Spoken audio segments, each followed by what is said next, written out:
আসসালামু আলাইকুম সুপ্রিয় দর্শক শ্রোতা বন্ধুরা, আপনারা যে যেখান থেকে আমাদের এই ভিডিওটি দেখছেন সকলকে আন্তরিক শুভেচ্ছা জানিয়ে শুরু করছি আমাদের আজকের এই ভিডিও প্রোগ্রামটি। দেখতে পাচ্ছেন ক্যামেরার সামনে নিয়ে এসেছি এক অপরূপা কমলা সুন্দরী আপুকে, তার কথাগুলো আপনাদের সামনে তুলে ধরবো। চলুন শুনে আসা যাক এই সুন্দরী আপুর সুন্দর কথাগুলো। আসসালামু আলাইকুম আপু, ওয়ালাইকুম আসসালাম। কেমন আছেন আপনি? এই তো আলহামদুলিল্লাহ ভাই, ভালো আছি। আপনার নাম কি আপু? আমার নামটা পপি। পপি। জি। এখন কোথায় থাকেন পপি আপু? এখন থাকে আমি সাভার কি জানি কয়, সাভার রেডিও কলোনিতে থাকি ভাই। সাভার রেডিও কলোনিতে থাকেন। জি। এইখানে আপনার জন্মস্থান নাকি অন্য কোথাও আপনার না, আমার জন্মস্থান? দেশের বাড়ি হলো ময়মনসিংহে। আমি থাকি এখানে ছোটবেলা থেকে। কার সাথে থাকেন এখন? জামাইয়ের মা সাথে থাকেন? আছে। না, মা আছে। জামাই আছিল, ডিভোর্স হয়ে গেছে। কেন ডিভোর্স হলো কেন? এই যে নেশাপানি করতো, অত্যাচার করতো, তো সেই মারপিট রকম করতো। একজন মানুষের কাছে আপনি বিয়ে বসলেন কি জন্য?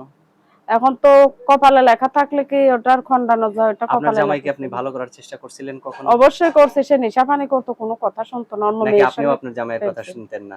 না, একটা মেয়ে কখনো চায় না তার সংসার নষ্ট হোক, চায় সবসময় সংসার ভালো রাখার জন্য। তাহলে এখন ক্যামেরার সামনে কেন আসলেন? এখন আসছি যে ভালো একটা মনের মতো যদি মানুষ পাই ইনশাল্লাহ সেরকম, এখন তাহলে সেই মানুষটাও যদি আবার এইরকম হয় তখন কি করবেন? এই মানুষটাও যদি সেরকম হয় তখন নসিবে যদি লেখা থাকে অবশ্যই হবে, আর যদি নসিব ভালো থাকে তাহলে ইনশাল্লাহ ভালোই হবে। আচ্ছা, অসংখ্য ধন্যবাদ। আপনার কথা খুবই ভালো লাগলো। এখন যে ক্যামেরার সামনে আসছেন, আপনার এই ভিডিও দেখে যদি আপনার যে স্বামী চলে গেছে, সেই স্বামী যদি আবার আসে যে আমি তোমাকে আবার নেব, তখন কি করবেন? না, সে তো আর আসবে না, সে ডিভোর্স দিয়ে বিয়ে করে নিছে, সে আর কিভাবে আসবে? আচ্ছা, অনেক সুন্দর কথা। আপনার ছেলে-মেয়ে কয়জন? একটা ছেলে। ছেলের বয়স কত? 8 বছর।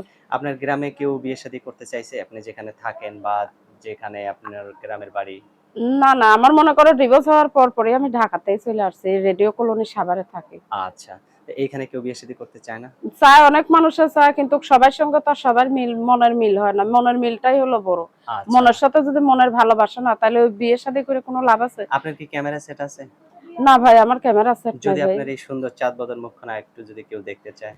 যদি কেউ দেখতে চায় এমন, যদি যদি কোনো ভাই পাশে এসে দাঁড়া, যদি জীবন সঙ্গী হইতে চায়, অবশ্যই সে দেখার ব্যবস্থা করে দিব। মাশাআল্লাহ, অনেক সুন্দর। এখন তাকে কি আবার কষ্ট দিবেন? সে যদি জি ব্যবস্থা না, করে জি দেয়? না, জি না, আমি তো একটা কষ্টের মানুষ, আমি তাকে কষ্ট কিভাবে দেব? আচ্ছা, অসংখ্য ধন্যবাদ। আমার হাতে আপনার যে নাম্বারটা দিছেন, এইটা কি আপনার সঠিক নাম্বার?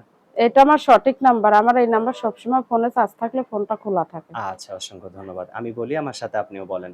017 017 03 03 50 50 12 12 86। 86। এটাই তো আপনার ফোন নাম্বার? আমার এটাই নাম্বার ভাই। আচ্ছা। আর কিছু বলার আছে আপনার? আর কিছু বলার আছে, দর্শক ভাইদের বলবো যে ভালো মন নিয়ে কথা বলবেন, আমার সঙ্গে বললেন ইনশাল্লাহ সেরকম একটা মনের মানুষ আমার সঙ্গে কথা বলবেন, আমিও তার সঙ্গে মনের মতোই কথা বলবো। কিন্তু কথা বলার জন্য কেউ ফোন দিয়ে না। আর বাংলাদেশি ভাইয়েরা যদি ফোন দেন, শুধু ফোন দিয়ে বিরক্ত করেন না ভাই, আমিও কাজে থাকি, আমি একটা অসহায় মানুষ। যদি বলি যে ফোনটা রেখে দেন, তাইলে দয়া করে রেখে দিয়েন। আর আচ্ছা, যদি আচ্ছা। কিছু হেল্প সহযোগিতা করে কথা বলার ইচ্ছে থাকে, তাইলে ইনশাল্লাহ কথা বললেন। আচ্ছা, অসংখ্য ধন্যবাদ পপি আপু। দর্শক, এই পপি আপুকে যদি কেউ বিয়ে করতে চান বা তার পাশে দাঁড়াতে চান, অবশ্যই তার সাথে যোগাযোগ করবেন ভিডিওতে দেয়া নাম্বারে। ভালো থাকবেন সকলে, আজ এ পর্যন্তই। আল্লাহ হাফেজ। আল্লাহ